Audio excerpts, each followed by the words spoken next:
Hello बच्चों, let's read out a question first. Name any four vector fields. से यहाँ पर हमें किसी भी फोर वेक्टर फील्ड्स के बारे में क्या करना है, नेमिंग करना है। तो चलिए स्टार्ट करते हैं हम सॉल्यूशन से। But before of it's let's talk about the key concept which we are going to use here for this question. तो सबसे पहले तो यहाँ पर हम सिंपली थोड़ा शॉर्ट में बात कर लेते हैं कि वेक्टर फील्ड क्या होंगी। सो बेसिकली देखिए, वेक्टर फील्ड हो गया या फिर स्केलर फील्ड हो गई।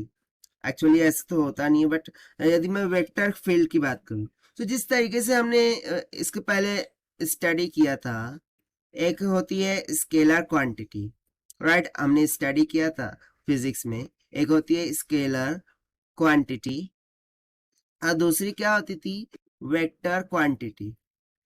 अब स्केलर क्वांटिटी में क्या होती थी, सिर्फ और सिर्फ मैग्नीट्यूड मिलता था। हमें क्या मिलता था, सिर्फ और सिर्फ मैग्नीट्यूड मिलता था। जबकि वेक्टर क्वांटिटी में मैग्नीट्यूड भी मिलता था एंड डायरेक्शन भी मिलती थी। यानी कि वेक्टर क्वांटिटी वो क्वांटिटी होती है जिसमें मैग्नीट्यूड एंड डायरेक्शन दोनों इंफॉर्मेशंस होती है। और वहीं पर यदि मैं स्केलर क्वांटिटी की बात करूं तो उसमें सिर्फ और सिर्फ मैग्नीट्यूड होगा। तो मैं इसी कंसेप्ट को यदि मैं यहाँ पर मैच कराऊं, सो वेक्टर फील्ड ऐसी फील्ड होंगी जिसमें मैग्नीट्यूड एंड डायरेक्शन दोनों दिखना चाहिए। ठीक है। सो भाई इसी कॉन्सेप्ट को लेकर चलते हुए हम यहाँ पर नेमिंग कर देते हैं। सो सबसे पहली फील्ड हम यहाँ पर लिखेंगे वो होती है इलेक्ट्रिक फील्ड। ठीक है, इलेक्ट्रिक फील्ड। बेसिकली इसको हम डिनोट करते हैं ई वेक्टर से।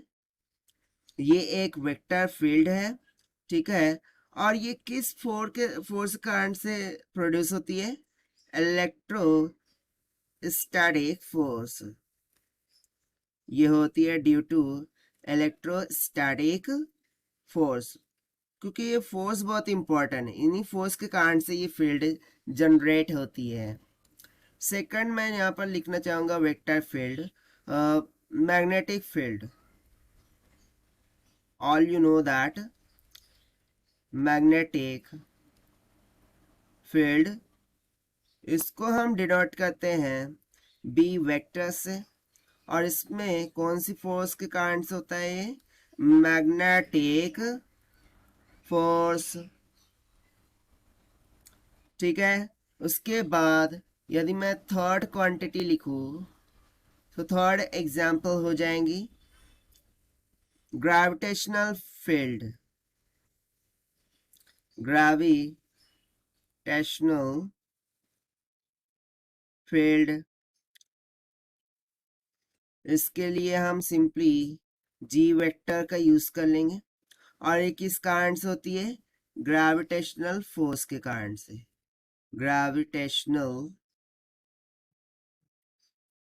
फोर्स।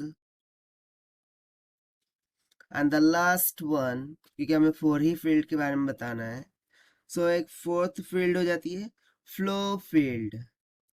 क्या होंगी, फ्लो फील्ड। सो बेसिकली ये जो फ्लो फील्ड होती है, ये जब हम इन लिक्विड की बात करते हैं, ठीक है, जब कभी हम इन लिक्विड की बात करते हैं, सो इन लिक्विड में ये फ्लो फील्ड जनरेट होती है।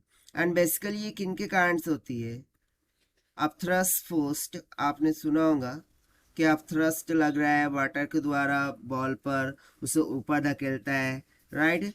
जो अपथ्रस्ट फोर्स होती है उसके कारण से ये प्रोड्यूस होता है, या फिर बॉयंट फोर्स, आपने इसके बारे में भी सुना होगा। ठीक है। सो ये जो फोर्सेस होती है इनके कारण से ये फ्लो फील्ड जनरेट हो जाती है। सो देखिए हमने यहाँ पर फोर फील्ड के बारे में नेमिंग कर दिया, इसका एक्सप्लेनेशन भी अच्छे तरीके से दे दिया है। So this is what all about this question which we have solved by using the concept of vector field. So this is the required solution. I hope you understood well. Best of luck. Thank you.